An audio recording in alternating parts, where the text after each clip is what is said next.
Hi friends, ದಿವ್ಯ ಅಡುಗೆ ಮನೆ ಆ್ಯಂಡ್ ಲೈಫ್ ಸ್ಟೈಲ್ ಚಾನಲ್ಗೆ ಸ್ವಾಗತ. ನಾನಿವತ್ತು ಬಿದ್ರು ಕಡಲೆ ಬಳಸಿ ಸಾಂಬಾರು ಮಾಡೋದು ಯಾವ ಥರ ಅಂತ ತೋರಿಸ್ತಾ ಇದ್ದೀನಿ. ಆರೋಗ್ಯಕ್ಕೆ ತುಂಬ ಒಳ್ಳೆಯದಿದು. ಮಾಡೋದು ಒಂದು ಸ್ವಲ್ಪ ರಿಸ್ಕಿ ಆದ್ರೂ ತುಂಬ ಚೆನ್ನಾಗಿರುತ್ತೆ, ಟೇಸ್ಟೂ ಚೆನ್ನಾಗಿರುತ್ತೆ, ಆರೋಗ್ಯಕ್ಕೂ ಅಷ್ಟೇ ಒಳ್ಳೆಯದು.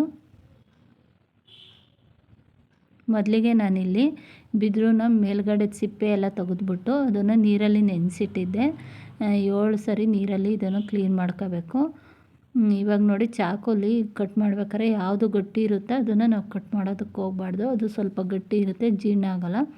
ಇವಾಗ ಚಾಕುಗೆ ಯಾವುದು ಸುಲಭವಾಗಿ ಕಟ್ ಮಾಡೋಕ್ಕೆ ಬರುತ್ತೋ ಅದನ್ನು ಕಟ್ ಮಾಡ್ಕೊಂಡು ಮಾಡ್ಬೇಕು. ನಾವು ಇವಾಗ ನೋಡಿ, ಇಲ್ಲಿ ಕಟ್ ಮಾಡಿ ತೋರಿಸ್ತಾ ಇದ್ದೀನಿ. ಸಣ್ಣ ಸಣ್ಣದಾಗಿ ಕಟ್ ಮಾಡ್ಕೋಬೇಕು ಈ ಥರ. ನಾನಿಲ್ಲಿ ಚಿಕ್ಕ ಪೀಸ್ ತಗೊಂಡಿದ್ದೆ. ಜಾಸ್ತಿ ಕ್ವಾಂಟಿಟಿಯಲ್ಲಿ ಮಾಡೋದಾದರೆ ಜಾಸ್ತಿ ತಗೊಂಡು ಮಾಡ್ಬೋದು. ನಾನು ಚಿಕ್ಕ ತಗೊಂಡು ಮಾಡ್ತಾಯಿದ್ದೀನಿ. ಇದನ್ನು ತಂದಮೇಲೆ ನೀರಲ್ಲೇ ನೆನೆಸಿಡಬೇಕು. ನೀರಲ್ಲಿ ನೆನೆಸಿಟ್ಟು ಸಿಪ್ಪೆ ಎಲ್ಲ ತೆಗೆದ್ಬಿಟ್ಟು ಕಟ್ ಮಾಡಿಡೋದಾದರೆ 7 ನೀರು ಚೇಂಜ್ ಮಾಡ್ತಾ ಇರಬೇಕು. ನಾವು ಹಾಗೆ ಕಟ್ ಮಾಡ್ದಲ್ಲೇ ಇಡ್ತೀವಿ ಅಂದರೆ ನೀರಲ್ಲಿ ಇಟ್ಟರೆ ಆಯಿತು. ನೋಡಿ, ಈ ಥರ ಕಟ್ ಮಾಡ್ತಾಯಿದ್ದೀನಿ ಸಣ್ಣ ಸಣ್ಣದಾಗೆ. ನೀವು ಬೇಕಾದ್ರೆ ದಪ್ಪ ಪೀಸ್ ಬೇಕಾದ್ರೆ ಮಾಡ್ಕೋಬೋದು. ಸ್ವಲ್ಪ ಎಳೆದು ತಗೊಂಡ್ರೆ ಒಳ್ಳೆಯದು. ನಾನು ತೊಗೊಂಬಂದಿದ್ದು ಸ್ವಲ್ಪ ಬಲ್ತಿತ್ತು, ಅದರಿಂದ ಸ್ವಲ್ಪ ಆಗಿದೆ ಅಷ್ಟೇ. ನೋಡಿ, ಈ ಥರ ಕಟ್ ಮಾಡಿಬಿಟ್ಟು ನೀರಿಗೆ ಹಾಕಿದ್ದೀನಿ.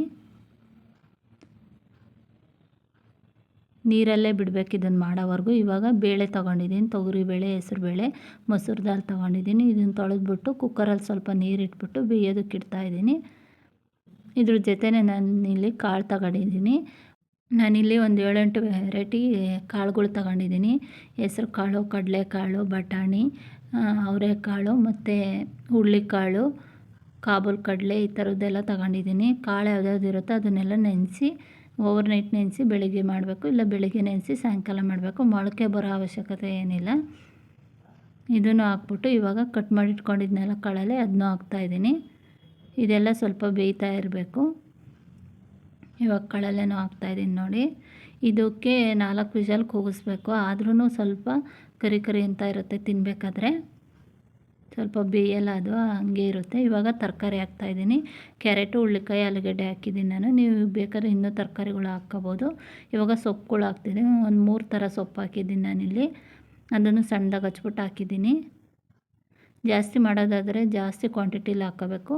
ಕಡಿಮೆ ಮಾಡ್ತಾ ಇರೋದ್ರಿಂದ ನಾನಿಲ್ಲಿ ಎಲ್ಲ ಸ್ವಲ್ಪ ಸ್ವಲ್ಪ ಹಾಕಿದ್ದೀನಿ. ಈಗ ಮಸಾಲೆ ರುಬ್ಕೊಳ್ತಾ ಇದ್ದೀನಿ. ಮಸಾಲೆಗೆ ಈರುಳ್ಳಿ, ಟೊಮೊಟೊ, ಬೆಳ್ಳುಳ್ಳಿ, ತೆಂಗಿನಕಾಯಿ ತುರಿ ಹಾಕ್ತಾಯಿದ್ದೀನಿ. ಮೊದಲಿಗೆ ಈರುಳ್ಳಿ ಹಾಕ್ಕೊಂಡಿದ್ದೀನಿ, ಆಮೇಲೆ ಟೊಮೊಟೊ, ಬೆಳ್ಳುಳ್ಳಿ, ತೆಂಗಿನಕಾಯಿ ತುರಿ ಹಾಕ್ತಾಯಿದ್ದೀನಿ. ಕೆಲವರು ಟೊಮೊಟೊ ಬಳಸಲ್ಲ, ಟೊಮೊಟೊ ಬಳಸಿದ್ರೆ ಟೇಸ್ಟ್ ಚೆನ್ನಾಗಿರುತ್ತೆ. ಇವಾಗ ಚಕ್ಕೆ ಮತ್ತು ಲವಂಗ, ಗಸಗಸೆ ಹಾಕ್ತಾಯಿದ್ದೀನಿ. ಸ್ವಲ್ಪ ಮಸಾಲೆ ಕಡಿಮೆ ಇಟ್ಟೆ ಮಾಡ್ತಾಯಿದ್ದೀನಿ ನಾನಿಲ್ಲಿ. ಇವಾಗ ಧನಿಯಾ ಪೌಡ್ರ್ 2 ಸ್ಪೂನು ಮತ್ತು ಅಚ್ಕಾರದ ಪುಡಿ 1.5 ಸ್ಪೂನ್ ಅಷ್ಟು ಹಾಕಿದ್ದೀನಿ. ನೀವು ಸಾಂಬಾರು ಪೌಡ್ರ್ ಬಳಸೋರಾದರೆ ಸಾಂಬಾರು ಪೌಡ್ರ್ ಬಳಸ್ಕೊಂಡು ಮಾಡ್ಬೋದು. ಇವಾಗ ಸ್ವಲ್ಪ ನೀರು ಹಾಕ್ಬಿಟ್ಟು ನುಣ್ಣಗೆ ಪೇಸ್ಟ್ ಆಗೋ ಥರ ರುಬ್ಕೊಳ್ತಾ ಇದ್ದೀನಿ. ಈ ಥರ ಪೇಸ್ಟ್ ಆಗಬೇಕು ನುಣ್ಣಗೆ. ಈ ಕಡೆ ಬೇಯೋಕೆ ಇಟ್ಟಿದ್ನಲ್ಲ, ಅದು ಬೇಯ್ತಾ ಇದೆ. ಅದಕ್ಕೆ ಈ ಮಸಾಲೆ ಸೇರಿಸ್ತಾ ಇದ್ದೀನಿ. ನಾನೆಲ್ಲ ಹಸಿ ಮಸಾಲೆನೇ ರುಬ್ಬಿರೋದು, ಯಾವುದು ಫ್ರೈ ಮಾಡಿಕೊಂಡು ರುಬ್ಬಿಲ್ಲ.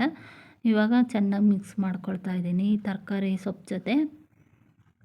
ನೋಡಿ ಎಷ್ಟು ಗಟ್ಟಿಯಾಗಿದೆ, ನೀರೆಲ್ಲ ಕಡಿಮೆ ಆಗಿದೆ, ಕಾಳು ಎಲ್ಲ ಬೇಯ್ತಾ ಇದೆಯಲ್ಲ, ಅದರಿಂದ ಇವಾಗ ಮಿಕ್ಸಿ ಜಾರೆಲ್ಲ ತೊಳೆದಿರೋ ನೀರು ಹಾಕ್ಬಿಡ್ತೀನಿ. ನನಗೆ ಯಾವ ಕನ್ಸಿಸ್ಟೆನ್ಸಿ ಬೇಕೋ ಆ ಕನ್ಸಿಸ್ಟೆನ್ಸಿಗೆ ಮಾಡ್ಕೊಬೋದು. ಇದು ಸ್ವಲ್ಪ ಗಟ್ಟಿನೇ ಬರುತ್ತೆ, ಬೇಳೆ ಎಲ್ಲ ಹಾಕಿರೋದ್ರಿಂದ, ಹೆಸರು ಬೇಳೆ ಎಲ್ಲ ಹಾಕಿದ್ದೀವಲ್ಲ, ಅದರಿಂದ ಗಟ್ಟಿ ಆಗಿಬಿಡುತ್ತೆ. ಈ ಕನ್ಸಿಸ್ಟೆನ್ಸಿಗೆ ಮಾಡ್ಕೊಂಡಿದ್ದೀನಿ ನಾನು. ಇವಾಗ ರುಚಿಗೆ ತಕ್ಕಷ್ಟು ಉಪ್ಪು ಹಾಕ್ಬಿಟ್ಟು ಒಂದು ಸರಿ ಮಿಕ್ಸ್ ಮಾಡಿ ಲಿಡ್ ಕ್ಲೋಸ್ ಮಾಡಿ 4 ವಿಷಲ್ ಕೂಗಿಸ್ತಾ ಇದ್ದೀನಿ. 4 ವಿಷಲ್ಗೆ ಎಲ್ಲ ಚೆನ್ನಾಗಿ ಬೆಂದಿರುತ್ತೆ. ನೋಡಿ, ಇವಾಗ ಓಪನ್ ಮಾಡಿ ತೋರಿಸ್ತಾ ಇದ್ದೀನಿ. ಎಲ್ಲ ಚೆನ್ನಾಗಿ ಬೆಂದಿದೆ. ಸ್ವಲ್ಪ ಗಟ್ಟಿನೂ ಆಗಿರುತ್ತೆ, ಬೇಳೆ ಎಲ್ಲ ಇರುತ್ತಲ್ಲ, ಅದರಿಂದ ಇದು ಸ್ವಲ್ಪ ಗಟ್ಟಿನೇ ಇದ್ದರೆ ಚೆನ್ನಾಗಿರುತ್ತೆ ಸಾಂಬಾರು. ತೆಳು ಆದರೆ ಅಷ್ಟೊಂದು ಚೆನ್ನಾಗಿರಲ್ಲ. ಇದು ಚಪಾತಿ, ಮುದ್ದೆ, ಪೂರಿಗೆಲ್ಲ ಚೆನ್ನಾಗಿರುತ್ತೆ. ನೋಡಿ, ಈ ಥರ ಆಗಿದೆ. ಇವಾಗ ಲಾಸ್ಟಲ್ಲಿ ಸ್ವಲ್ಪ ಕೊತ್ತಂಬರಿ ಸೊಪ್ಪು ಹಾಕ್ತಾಯಿದ್ದೀನಿ. ಹಾಕ್ಬಿಟ್ಟು ಒಂದು ಸರಿ ಮಿಕ್ಸ್ ಕೊಡ್ತಾಯಿದ್ದೀನಿ. ಬೆಣ್ಣೆ ಹಾಕ್ತಾಯಿದ್ದೀನಿ, 1 ಸ್ಪೂನಷ್ಟು ಬೆಣ್ಣೆ ಹಾಕ್ತಾಯಿದ್ದೀನಿ. ಬೆಣ್ಣೆ ಬೇಕಾದರೆ ನೀವು ಎಷ್ಟು ಬೇಕಾದ್ರೂ ಹಾಕ್ಕೋಬೋದು.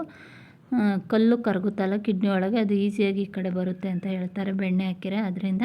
ಇವಾಗ ಲಾಸ್ಟಲ್ಲಿ ಒಗ್ಗರಣೆ ಹಾಕ್ತಿದ್ದೀನಿ.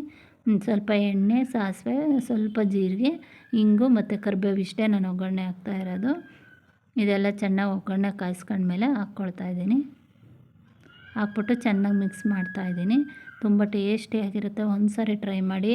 ಅಷ್ಟೇ ಆರೋಗ್ಯಕರ. ಎಲ್ಲ ಕಾಳುಗಳು, ಸೊಪ್ಪು ಮತ್ತು ತರಕಾರಿ ಎಲ್ಲ ಇರುತ್ತಲ್ಲ, ಅದರಿಂದ ತುಂಬ ಚೆನ್ನಾಗಿರುತ್ತೆ. ರಾಗಿ ಮುದ್ದೆ ಜೊತೆಗಂತೂ ಸೂಪರ್ ಕಾಂಬಿನೇಷನ್ನು. ಸ್ವಲ್ಪ ಮೇಲ್ಗಡೆ ತುಪ್ಪ ಹಾಕ್ಕೊಂಡು ತಿಂತಾ ಇರಬೇಕು, ತುಂಬ ಚೆನ್ನಾಗಿರುತ್ತೆ. Thank you friends.